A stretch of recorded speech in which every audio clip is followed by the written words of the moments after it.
그 시절은 학교 마치고 문방구 들러서 500원짜리 팩을 뜯으며 집에 가는 게 일상이었죠. 이번 영상은 2003년 바람의 검심에서 3년 정도 미래로 가 유희왕 GX입니다. 정말 인기가 차고 넘치던 작품이었음에도 한국에서는 끝까지 방영되지 못했는데요. 후속작이 들어오면서 카드팔이를 위해 자연스럽게 밀려났다는 썰이 있습니다. 전작인 DM 시즌도 GX가 들어오며 조기 종영되었으니 그리 놀랄 일은 아니지만 덕분에 TV로 즐겨보던 사람들은 여전히 결말을 모르는 만화죠. 누구는 최고의 결말이라 감동받았다 하고 또 누구는 최악이라며 악평했다는데요. 결말만 슬쩍 보려고 찍먹을 시도했다가 듀얼바보 주다이가 완전히 다른 캐릭터로 바뀌어 있어서 당황한 시청자들도 많았습니다. 그도 그럴 게 GX의 스토리는 전부 이어져 있기 때문에 중간부터 보기 시작하면 이해가 쉽지 않죠. 오늘 이 영상을 통해 주다이가 어쩌다 변하게 됐는지, GX의 결말과 논란은 무엇이었는지, 마지막으로 유희와 주다이의 라스트 듀얼까지 파헤쳐봅시다. 누구보다 듀얼을 사랑하는 소년 주다이. 듀얼 아카데미의 보결로 아슬아슬하게 입학한 그는 파란만장한 학교 생활을 보내게 되는데요. 악의 세력 세븐스타즈의 수장이자 3만마를 이용하여 패권을 잡으려는 이사장을 맡기도 하고 파멸의 빛에 조종당한 사이오로부터 세계를 지켜내기도 했습니다. 그러다 보니 어느새 3학년이 되었고 듀얼 아카데미 최고의 에이스라 불리게 되었죠. 3인중 교장은 그런 주다이를 더욱 성장시키기 위해 프로페서 코브라를 초청하여 교육을 맡기게 되는데 코브라에게는 진짜 목적이 따로 있었습니다. 바로 듀얼 에너지를 끌어모아 최강의 정령 유베를 부활시키고 그의 힘으로 죽은 아들을 다시 만나는 것이었죠. 코브라의 노력으로 반쯤 부활한 유벨은 엄청난 에너지로 아카데미와 학생들을 전부 듀얼 몬스터즈의 세계로 이동시킵니다. 그곳은 해피레이디가 하늘을 날아다니는 듀얼 정령들이 사는 곳이었죠. 주다이는 말 그대로 차원이 다른 역경을 맞이하게 되고 듀얼에서 패배하면 진짜로 죽는 환경에서 정말 목숨 걸고 시합에 나섭니다. 하지만 결과적으로 그의 행동은 수많은 동료들을 위험에 빠뜨리고 말았죠.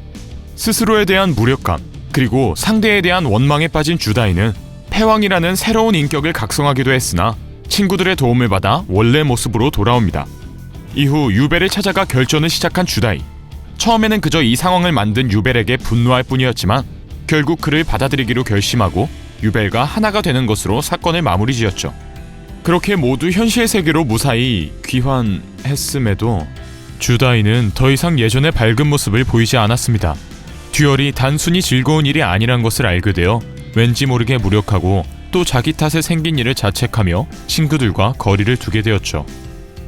그러던 어느 날 듀얼 아카데미에 이상한 사건이 일어납니다. 듀얼 디스크가 일부 카드들을 인식하지 못한 거죠. 교장은 불량 카드가 교내에 섞인 것 같다며 학생들에게 이를 회수할 것을 부탁하고 각자 회수할 구역을 정한 뒤 흩어지는데 강민은 방금 같이 있던 남자가 누군지 기억나질 않습니다. 오래전부터 함께한 친구인 것 같긴 한데 언제 만나서 알게 되었는지 무엇을 함께했는지 전혀 떠올릴 수 없었죠. 켄잔이 입학식 때부터 계속 같이 해온 동료 후지하라가 아니냐고 하자 그제야 그랬던 것 같다는 생각이 듭니다. 이후 불량 카드들을 모아온 만조메와 안젤라, 그들이 카드를 두고 떠나자 숨어있던 후지하라가 나타나 이를 전부 불태워버립니다. 그러자 카드 속에 있던 검은 기운이 밖으로 뻗쳐나가 아카데미 전체에 퍼지기 시작했죠. 이 검은 기운은 다른 사람들에게는 보이지 않았고 후지하라를 쫓으며 그를 공격하라는 순간 주다이가 나타납니다. 날개 크리보의 긴급 연락을 받고 찾아온 그는 듀얼 몬스터를 악용하려는 기운이 느껴진다며 숨어있지 말고 듀얼로 승부를 보자고 외쳤죠. 그러자 검은 기운은 곧 형태를 취하더니 인간의 모습으로 변했습니다. 그리고 이건 시작에 불과하다는 의미심장한 말을 남긴 채 사라진 검은 기운. 후지하라는 감사의 인사를 전하는 척하며 자신을 친구로 여기게끔 암시를 걸려 했으나 한때 패왕의 힘을 거닐었던 주다이에겐 통하지 않았죠. 당황한 그는 시급히 모습을 감추었고 주다이는 무언가 시작되고 있음을 직감합니다. 후지하라에 대해 조사해보니 몇 년 전 다크니스라는 어둠의 존재에 취해 듀얼 아카데미에서 실종된 학생임을 알게 됩니다. 지금 후지하라의 이름을 쓰고 있는 인물은 듀얼 몬스터즈의 정령인 어니스트였죠. 그는 후지하라가 애용했던 몬스터로 현실 세계와 정령들의 세계에 큰 이변이 일어나자 이를 주인에게 알리기 위해 찾아왔던 겁니다. 하지만 정작 후지하라 본인은 실종된 상태. 주다이는 대신 내가 해결하겠다며 두 세계를 덮친 이변에 대해 전해 듣습니다. 우선 본디 격리되어 있어야 할 어둠의 세계가 다른 세계로 흘러들어오기 시작했다는 것. 최근 일어나는 인식 불가 카드들은 이 어둠의 힘에 오염된 탓이라는 것. 마지막으로 스스로를 트루맨이라 부르는 존재들이 현실 세계를 침식하려 하고 있다는 것을 말이죠. 그때 다른 차원에서 나타나 공격을 시작한 트루맨. 주다이는 그들이 다크니스 사자임을 눈치채고 듀얼에서 진 트루맨은 듀얼 아카데미를 떠났지만 목적을 저버린 것은 아니었습니다. 세계 곳곳에서 사람들의 마음속 부정적인 감정을 이용하여 세상을 어둠으로 물들이기 시작했죠. 물론 이를 알 리가 없이 졸업 준비에 한참인 주다이. 친구들의 노력으로 무기력했던 기분을 조금은 회복한 덕에 후배들을 상대하며 졸업 듀얼로 바쁜 나날을 보냈죠. 한편 오브라이언은 도미노 시티를 조사하던 중 주민들이 대거 사라졌음을 알게 됩니다. 현실에서는 물론 데이터상으로도 점점 지워져가... 역시 우리 사장님! 주다이에게 전화하여 이상현상을 알린 오브라이언. 주다이는 즉시 보트를 타고 도미노 시티를 향했음에도 이미 오브라이언을 포함하여 도시 전체가 트루맨에게 넘어간 상태였죠. 함정에 빠져 큰 부상을 입게 된 주다이였지만 다크니스의 다음 목적이 듀얼 아카데미임을 알고 있었기에 망설이고 있을 시간 따위는 없었습니다. 그는 오브라이언의 연락을 받고 찾아온 요한의 부축을 받으며 다시 듀얼 아카데미에 발을 디뎠죠. 이미 다크니스의 침공을 받아 학생들이 거의 사라진 상태에서 유일하게 텐조인만이 다크니스, 아니 후지아라와 싸우고 있었습니다. 죽은 줄 알았던 후지아라는 사실 다크니스의 몸을 맡기고 모든 사람을 다크니스 속에 넣는 계획을 짜고 있었죠. 그 안에서는 외로움도 괴로움도 없다며 모두 하나가 되자고 말했습니다. 텐조인의 설득도 아무 소용없이 후지아라는 무참히 그를 짓밟아버렸고 주다이와 요한에게 3파전 듀얼을 제안합니다. 그렇게 시작된 3파전을 가장한 2대1 듀얼.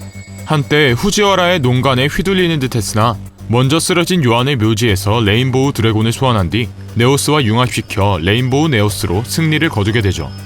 또한 어니스트 설득으로 후지아라가 다크니스로부터 해방되면서 모든 사건이 해결되는 줄 알았는데 어째서인지 여전히 어둠은 거치질 않았습니다. 설마 평생 이대로인지 걱정하고 있을 때 갑자기 요한마저 사라지고 이 모든 사건의 흑막이자 진정한 어둠인 다크니스가 주다이의 앞에 강림합니다. 트루맨을 수족으로 부리며 후지아라에게 힘의 일부를 전해주는 것으로 세상을 어둠으로 물들이려 한 장본인. 그는 스스로를 사람들이 만들어낸 구세주라 표현했습니다. 많은 이들이 미래에 대한 고뇌로 괴로워하고 있으니 자신이 만든 어둠 속으로 이동시켰다 했죠. 주다이가 헛소리 말라며 반발하자 다크니스는 사람들이 느껴온 공포, 마음속 어둠을 보여줍니다. 그곳에서 만조맨은 프로 듀얼리스트가 되었으나 계속 패배하는 악몽을 꾸고 있었고 강민은 형의 의지를 받아 새로운 프로리그를 열었지만 솔직히 자기 힘으로는 역부족임을 느끼고 있었습니다. 결국 리그의 흥행도 보지 못한 채 강혁은 사망하고 강민은 내심 기뻐하는 자신을 발견하죠. 다크니스는 이 모든 것이 허상이 아닌 그들이 실제로 느끼는 미래에 대한 불안이라며 자신의 힘으로 희망도 절망도 없는 세계에서 안식과 영생을 누리게 하고 있다 말했죠. 하지만 그조차도 유벨의 가호를 받는 주다이를 억지로 안식 속에 넣을 수는 없었으니 그렇다면 듀얼로 심판을 내리게 죄송합니다. 지금 세계의 명운을 건 듀얼이 시작되려 하고 있으니 저도 진지하게 녹음을 하는 게 듀얼리스트로서의 예의겠죠. 다시 해보겠습니다. 그렇다면 듀얼로 심판을 내리겠다며 세계의 명운을 건 듀얼이 시작됩니다. 다크니스는 최종 보스란 위치에 걸맞게 정말 개사기 카드를 사용하며 주다이를 몰아붙였죠. 특히 묻지도 따지지도 않고 상대의 덱에서 몬스터를 가져와 소환하는 다크니스 아웃사이더는 유희왕 20년 역사를 뒤져봐도 다시는 없을 카드입니다. 이 효과로 주다이의 덱에서 유배를 뺏어온 다크니스. 순식간에 형세가 기울어지는 듯 했으나 사기 카드를 사용하는 건 주인공도 마찬가지. 주다이는 초융합으로 네오스와 유배를 합친 새로운 몬스터 네오스 와이즈맨을 소환합니다. 그렇게 어느 한쪽도 뒤지지 않는 팽팽한 대치 상황이 계속되던 중 주다이는 사회로 진출하는 것을 두려워한 친구들이 다크니스에게 끝없는 힘을 보내고 있다는 것을 깨닫죠. 이대로 가면 주다이의 패배는 확정적이었기에 그는 친구들이 갇힌 공간을 향해 외쳤습니다. 미래의 불안 따위에 지지 말라고. 함께 싸워온 동료들과 카드를 믿으며 일어서라고 말이죠. 그러자 다크니스 속에서 빛이 쏟아져 나오더니 만조메와 강민, 안젤라, 갇혀있던 모든 사람들이 풀려났습니다. 다크니스는 믿을 수 없다며 놀란 모습을 보였고 그렇게 주다이의 반격이 시작되었죠. 듀얼리스트의 강렬한 마음에 덱은 언제나 답해주는 법!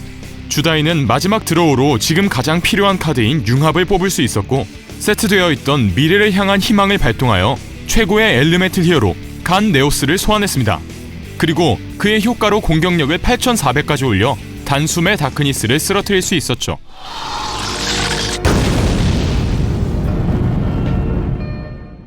며칠 후 모두가 졸업 파티에 한참일 무렵 주다이는 먼저 학원을 떠나기로 결심합니다. 그런데 날개 크리보가 그의 길을 막으며 따라오라는 듯이 어딘가로 향했죠. 도통 이해할 수 없는 행동이었지만 아무튼 날개 크리보를 따라간 주다이. 그곳에서 자신을 기다리던 유희를 만나게 됩니다. 3년 전 날개 크리보를 맡겼던 유희는 주다이가 많은 시련을 거치며 어엿한 어른으로 성장하기는 했지만 그 탓에 소중한 무언가를 잃어버렸다며 지금부터 그걸 찾아주겠다 했죠. 그러자 눈부신 빛이 주다이를 감싸더니 그를 과거로 돌려보냈습니다. 아직 유희가 천년 퍼즐을 이름 없는 파라오의 영혼을 지니고 있던 시절로 말이죠. 주다이는 그때 유희를 만나 듀얼을 시작하는데 과연 킹 오브 듀얼리스트의 이름은 헛된 게 아니었습니다. 그의 화려한 실력에 압도당하면서도 이 상황을 즐기고 있는 자신의 모습을 보았죠. 그제야 잃어버렸다는 것이 다름 아닌 듀얼을 즐기는 순수한 마음임을 깨닫습니다. 이후 이름 없는 파라오가 나타나 오시리스를 소환하고 주다이는 네오스와 오시리스를 격돌시키며 유희왕 GX 마지막 듀얼은 결말을 맺게 됩니다. 챔프에서 이 만화를 끝까지 더빙해주지는 않았지만 그래도 몇몇 아이들은 인터넷을 통해 유희와 주다이의 대결을 지켜보기도 했는데요. 과연 두 사람 중 누가 이겼는가는 당시 나름 뜨거운 논쟁거리였습니다. 주다이의 자폭패라 주장한 유희파와 숨겨둔 카드가 있을 거라 주장한 주다이파. 10년이 훨씬 지난 이 논쟁에 이제 와서 결론을 내려보자면 사실 주다이는 숨겨둔 카드가 없었습니다. 필드에 세트된 함정 카드도 없었고 유일하게 가지고 있는 패 한 장은 듀얼 로고를 돌려보면 날개 크리보임을 알 수 있죠. 다만 조금 추하게 가보자면 가라 네오스! 라고 했지 공격해라 네오스! 라고 하지 않았기 때문에 사실 공격한 게 아니라 친다면 특수 소환된 신의 카드는 엔드페이지의 묘지의 감으로 게임은 계속 이어졌을 가능성이 있습니다. 이 경우 누가 이겼는지 정말 모르는 일이죠. 그래도 듀얼이 끝나고 주다이가 혼자 여행을 시작하는 짧은 장면에서 더욱 강해질 테니 다시 듀얼하자고 회상하는 것을 보면 대략적인 추측은 할 수 있을 것 같습니다. 뭐 애초에 팬서비스로 넣어둔 대결이니 어느 쪽이 확실히 이기는 걸 보여주지 않은 것은 양쪽 팬들에 대한 배려라 볼 수 있겠죠. 그리고 처음에 말했듯 유희왕 GX는 굉장히 호불호가 갈리는 결말로 회자됩니다. 호평하는 쪽은 사회로 나가는 것을 두려워한 학생들이란 컨셉이 신선하고 공감됐다며 3년간의 성장과 마무리를 잘 지었다 평가했죠. 하지만 악평하는 사람들은 최종 보스인 다크니스가 너무 뜬금없이 등장했다는 점을 주로 듭니다. GX는 빛의 결사편 때부터 파멸의 빛이란 존재를 꾸준히 언급하며 주다이는 그에 대항하기 위해 올바른 어둠의 힘을 지니고 태어났다는 말까지 했었는데 결국 그 파멸의 빛이 대체 무엇이었는지 아무것도 밝혀지지 않은 채 끝났으니 2년 가까이 떡밥을 기다린 팬들은 황당할 수밖에 없습니다. 또한 지루한 부분이라 설명을 넘겼지만 다크니스는 태초에 카드가 있었고 그로부터 세상이 시작되었다는 말을 했었죠. 아무리 GX가 병맛으로 넘친다지만 그건 좀 그렇지 않나? 아니 공룡 화석을 왜 다리에 넣는데? 듀얼에서 지면 좀비가 되는 설정은 또 뭐냐고. 우주의 기운을 받아서 카드를 만든다는 게 말이나 되는...